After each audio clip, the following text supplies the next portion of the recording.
Makanya gue pengen banget hari ini gue harus ketemu sama anak gue. Diangkat dari kisah nyata, tidak ada manusia yang terbebas dari masalah. Mulai dari yang sepele hingga yang terberat. Tapi semua masalah pasti ada jalan keluarnya. Kami hadir di sini membantu memberikan solusi yang menginspirasi. Ini ayah Lutfi, ini ayah kamu yang sebenarnya ayah kandung.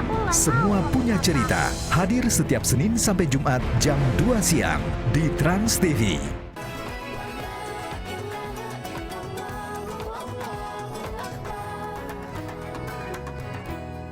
Jamaah. Oh jamaah.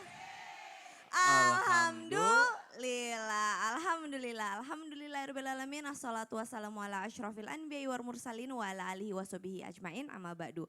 Assalamualaikum warahmatullahi wabarakatuh. Apa kabar Bu? Cantik-cantik banget, dari mana Bu? Dari Rangkas Bitung, Masya Allah nih. Jam yang ada di rumah juga Masya Allah. Kita hari ini akan sama-sama belajar nih. Berbicara tentang haid atau having period. Kita kalau perempuan kan setiap bulan biasanya selalu rutin tuh kalau kita haid atau having period. Nah kalau udah kayak gitu banyak nih hoax-hoax. Katanya gak boleh gunting kuku lah, katanya gak boleh keramas lah. Terus sedangkan kita juga masih pengen melakukan banyak ibadah untuk memperoleh pahala yang besar. Apalagi sekarang buat jamaah yang mungkin masih beribadah sunnah nih, misalkan ada puasa Zulhijjah. Tiba-tiba jam 5 sore atau setengah 6, ya bocor. Aduh sedih banget rasanya. Nah sebenarnya gimana sih cara kita sebagai perempuan nih untuk tetap bisa meraih pahala yang besar. Dan sebelum having period, siapa yang suka marah-marah Bu? Ibu-ibu enggak, jamaah baik-baik semua, saya percaya saya yang suka marah-marah Bu. Ya kan biasanya seminggu sebelum having period tuh sensitif banget tuh, aduh pokoknya gemes banget deh gitu. Makanya tema kita pada pagi hari ini adalah kesalahan-kesalahan yang dilakukan saat sedang haid. Apa Bu? Kesalahan-kesalahan yang dilakukan saat sedang haid. Nah tanpa berlama-lama yuk langsung aja kita belajar dengan guru kita yang cantik, Masya Allah, ada Ustazah Oki. Assalamualaikum, Cak. Waalaikumsalam warahmatullahi wabarakatuh. Tadi tuh saya ketawa loh dengar teriakan yang melengking karena pasti yang di rumah langsung bangun langsung. Biar semangat nih. Ustazah juga semangat, kemarin baru Insya pulang Allah. dari Semarang ya. Iya. Nah Ustazah, kadang-kadang kita nih perempuan, aduh kalau lagi having period atau lagi haid, tiba-tiba yes aku bebas nih dari ibadah. Nggak melakukan ini, nggak melakukan itu gitu. Padahal harusnya ada amalan-amalan yang justru bisa menjaga kita nih. Dan benar nggak sih kalau misalkan kita lagi haid ini, kita itu mudah diganggu sama jin. Jadi amalan apa supaya kita tidak mudah terganggu oleh jin-jin ini? Mohon tausiahnya. Baik, terima kasih. Assalamualaikum warahmatullahi wabarakatuh. Allahumma salli ala sayyidina Muhammad wa ala alihi wa sahbihi ajma'in. Alhamdulillahilladzi ahyana ba'dama amatana wa ilaihin nusyur. Segala puji bagi Allah yang telah menghidupkan kita semua ibu-ibu sekalian setelah mematikan kita, dan kepada Allah lah tempat kita kembali. Berkenaan dengan pertanyaan tadi, ketika orang-orang haid biasanya ada anggapan dari masyarakat bahwa orang haid mudah sekali diganggu oleh jin. Betul ibu-ibu sekalian, anggapan ini muncul dikarenakan orang-orang yang haid tidak bisa melakukan ibadah apa Bu? Sholat, nggak bisa puasa, kalau lagi di Baitullah nggak bisa tawaf, jadi tidak bisa melakukan ibadah-ibadah. Sebetulnya yang membuat manusia-manusia itu terganggu bukan karena haidnya, tapi karena lalai dalam mengingat Allah Subhanahu wa Ta'ala. Jadi ada yang bisa dilakukan oleh orang-orang yang haid supaya tidak lalai, tidak diganggu oleh jin. Salah satunya adalah dengan membaca zikir pagi dan petang. Udah baca belum Bu? Zikir pagi tadi ba'da subuh sampai matahari terbit, atau boleh nanti kalau belum baca nih nanti setelah ini baca sampai menjelang zuhur boleh. Zikir petang nanti baca ba'da asar boleh sampai terbenamnya matahari. Silakan ibu-ibu membaca a'udzubillahi minasyaitonirrajim. Kita minta perlindungan dari Allah Subhanahu wa Ta'ala dari syaitan yang terkutuk. Ibu-ibu juga bisa membaca surah atau ayat kursi yang sebenarnya sudah kita hafal. Ayat kursi ini adalah pernah diceritakan oleh salah seorang sahabat. Namanya adalah Ubay bin Ka'ab radhiyallahu anhu. Jadi Ubay bin Ka'ab radhiyallahu anhu ini ibu-ibu sekalian pernah mengalami kecurian di kebun kurmanya. Lalu ketika ditangkap ternyata pencurinya adalah jin. Jadi jin ini mau dibawa kepada Rasulullah Shallallahu Alaihi Wasallam.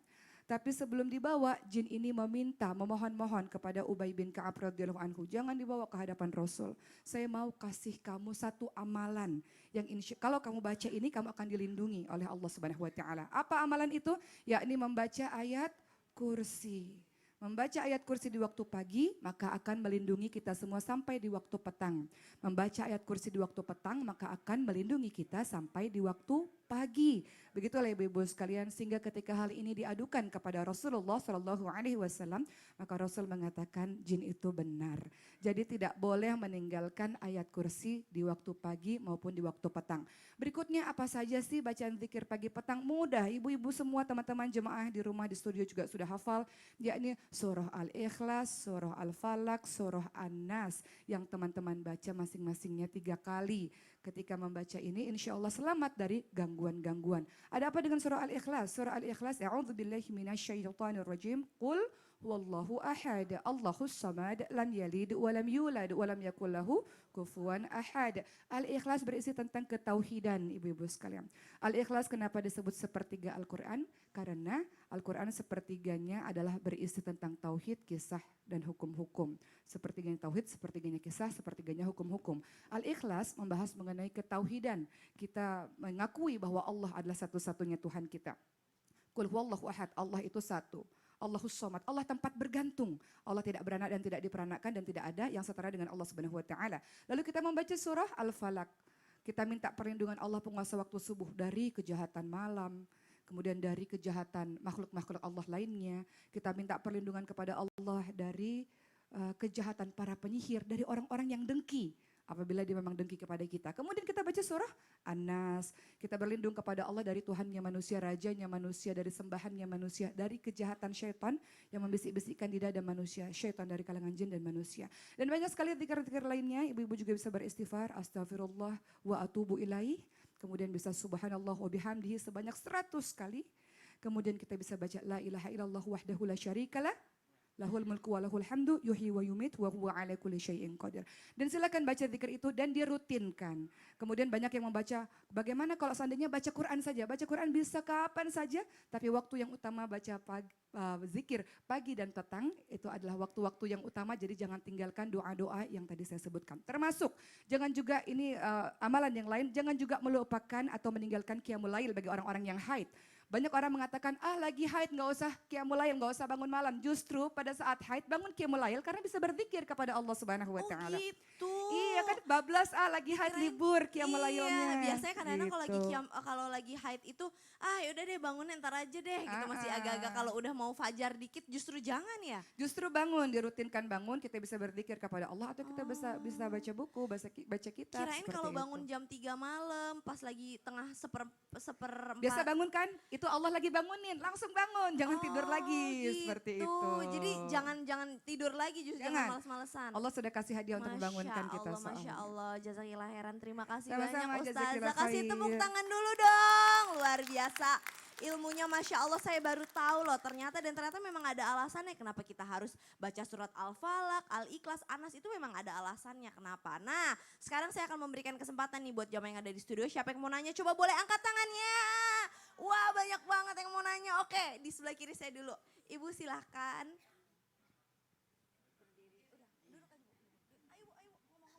Assalamualaikum warahmatullahi wabarakatuh. Waalaikumsalam warahmatullahi wabarakatuh.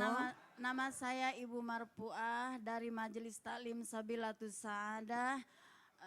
Alamat Kampung Tutul, Desa Citras, Rangkas Bitung, Lebak, Banten. Baik Bu, untung nggak pakai kode pos, saya baru mau ngirim surat bentar lagi Bu. Silahkan pertanyaannya Bu. Pak Ustadz, saya mau bertanya, bagaimana cara ngasih tahu sama anak, terutama cucu ya, suka susah gitu disuruh ini ibadah lagi head ya, anak milenial, oke. Ya.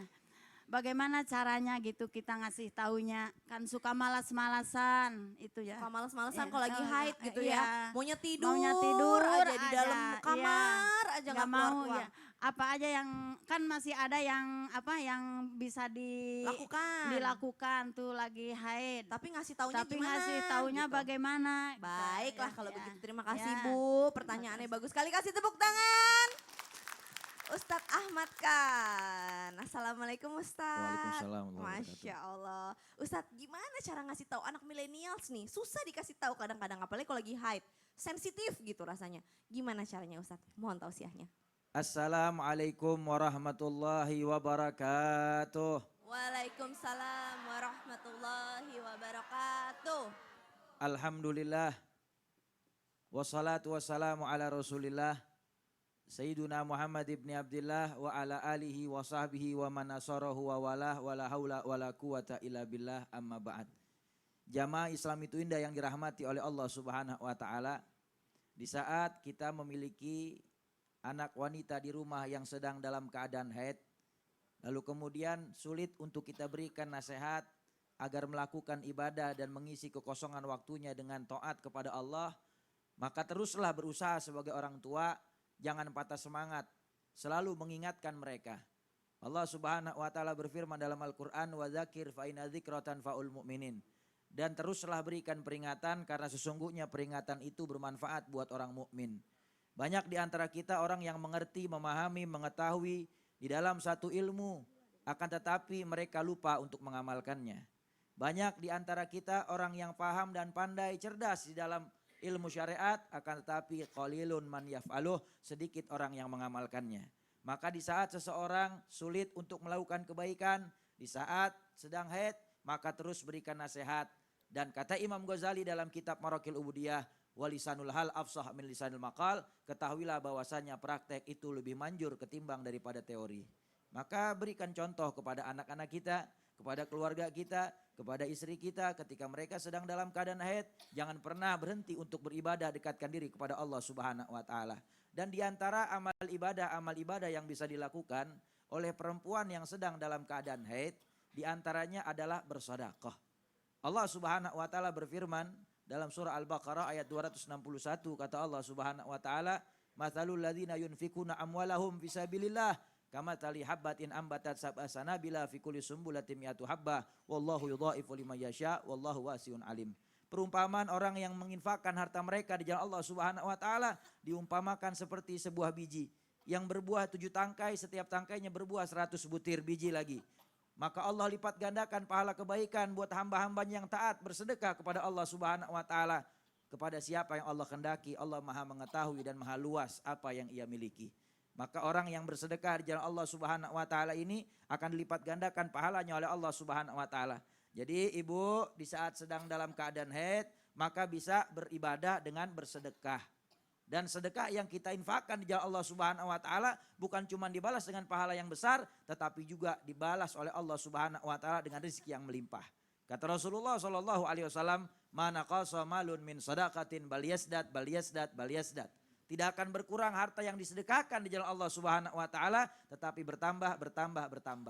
Nah, bagaimana Ustadz kalau seandainya mau sedekah tapi enggak punya harta?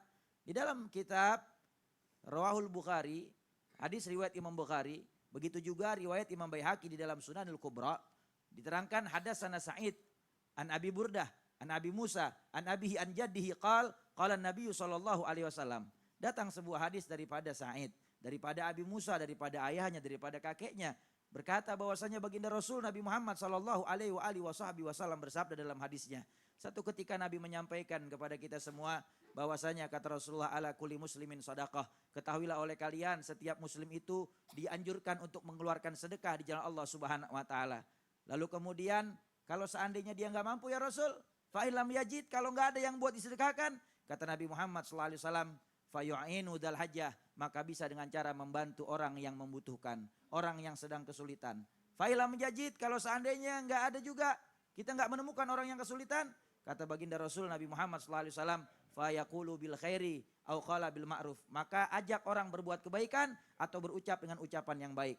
Kalau ternyata enggak bisa juga ya Rasul, fa bisyarri falyumsik anisyari fa innalahu sadaqah, maka cegah diri kita daripada mengerjakan kemaksiatan, itu juga termasuk bentuk sedekah di jalan Allah Subhanahu wa taala. Oh, jadi menahan diri untuk tidak banyak gibah, Iya. ngobrol hal-hal yang nggak baik, Yang tidak manfaat. atau nggak manfaat aja, Betul. bahkan nggak baik nggak manfaat aja, itu juga termasuk sedekah. Diganjar pahala Masya sedekah oleh Allah Allah. Subhanahu wa Terus taala. kalau kita bersihin jalan, nyapu jalan, bersihin, ya kasihan lah Termasuk tetangga. sedekah juga. Jadi kalau lagi nggak punya uang deh kita nyapu-nyapu aja halaman, Bersih-bersih boleh. bersih-bersih Iya. got, jangan sampai kotor gitu ya. Betul, Masya iya. Allah, jazakallah khair. Terima kasih banyak Ustadz. Bu, kasih tepuk tangan dulu dong buat Ustadz Ahmad Khan. Masya Allah. Nah, kadang-kadang nih kita kalau misalkan sebagai wanita lagi haid masih banyak melakukan kesalahan. Salah satunya menganggap bahwa tidak dapat melakukan ibadah-ibadah yang berpahala besar nih. Padahal tadi Ustazah Oki, Ustadz Ahmad kan udah kasih tahu ada loh amalan-amalan yang bisa kita lakukan untuk meraih pahala yang besar. Kira-kira ada apa lagi ya? Assalamualaikum Ustadz Kafi. Waalaikumsalam warahmatullahi wabarakatuh. Nah, mau nanya nih, ada gak sih amalan-amalan lain nih, amalan-amalan khusus buat wanita yang memiliki nilai pahala yang besar? Gitu. Kira-kira apa sih yang bisa kita lakukan? Mohon tausiahnya. Baik, ya. Bismillahirrahmanirrahim. Assalamualaikum warahmatullahi wabarakatuh.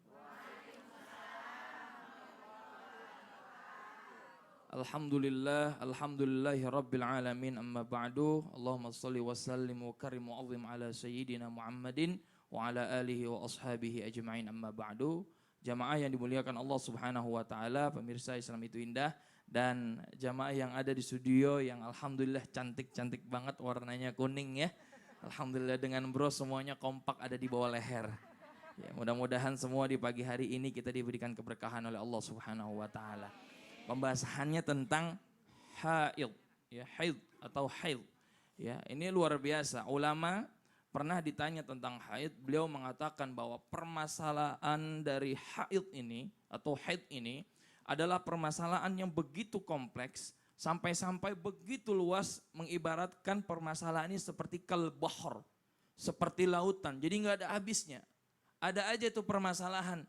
Ya, wanita kalau misalkan bicara haid itu ada aja tadi seperti yang disampaikan guru-guru kita, Ustazah Oki, Ustadz Ahmad Khan. Ya, ada wanita yang ketika datang haid kemudian dia marah-marah.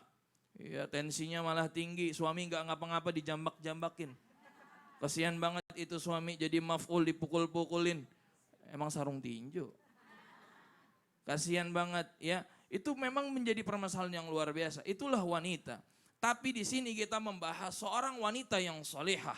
Bagaimana seorang wanita ya ketika dia ada halangan dia masih ingin mencari amalan-amalan yang lain. Ini luar biasa.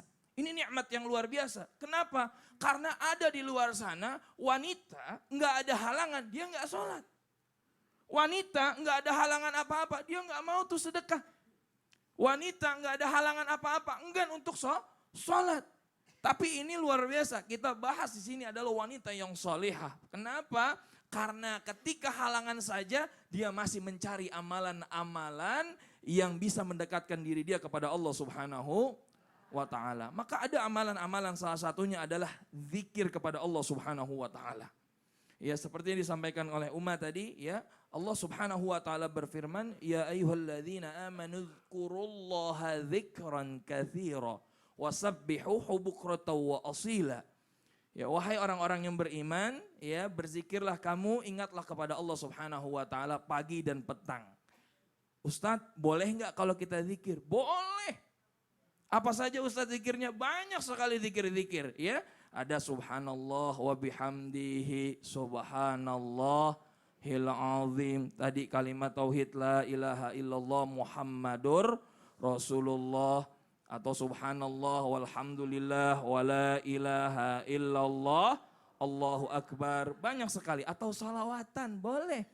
Allahumma sholli ala sayyidina Muhammadin tibbil qulub wa dawa'iha. Enak gak? Enak. Wanita lagi haid, kemudian dia salawatan, enak bu, zikir enak.